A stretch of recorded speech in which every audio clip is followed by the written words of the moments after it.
बिस्मिल्लाहिर्रहमानिर्रहीम इय्याका नअबुदु व इय्याका नस्तईन। मेरे पाकिस्तानियों,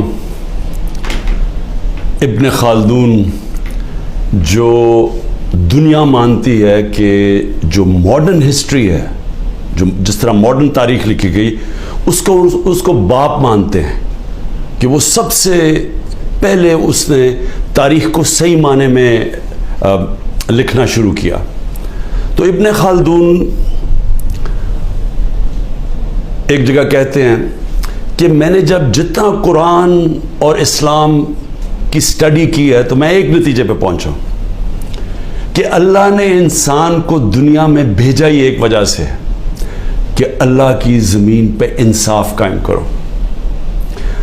इंसाफ के ऊपर आप कोई भी दुनिया का माशरा ले लें, जब इंसाफ होता है तो वो माशरा ऊपर खड़ा होता है। नबी सल्लल्लाहु अलैहि वसल्लम ने दुनिया की तारीख का सबसे बड़ा इनकलाब था मदीना में।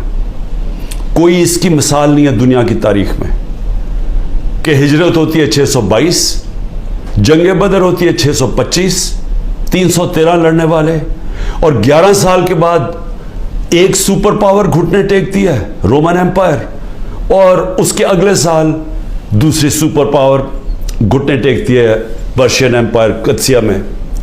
तो तारीख का हिस्सा है। लेकिन ये तो कोई मुताला करे कि ये क्या हुआ था कि वो एक लोगों की कोई हैसियत नहीं थी, उन्होंने दुनिया की इमामत की और कई सदियों तक बुनियाद इंसाफ पे रखी गई थी, अदल और इंसाफ, उसके ऊपर वो माशरा खड़ा हुआ था।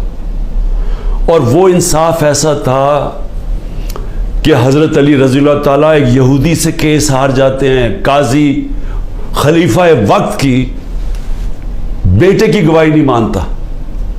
वो इंसाफ ऐसा था जब नबी सल्लल्लाहु अलैहि वसल्लम का मेरी बेटी भी अगर चोरी करेगी तो उसको सजा मिलेगी, कोई कानून से ऊपर नहीं है। और जो माशरे ताकतवर को कानून से ऊपर रखते हैं, उनकी हदीस है वो तबाह हो जाते हैं।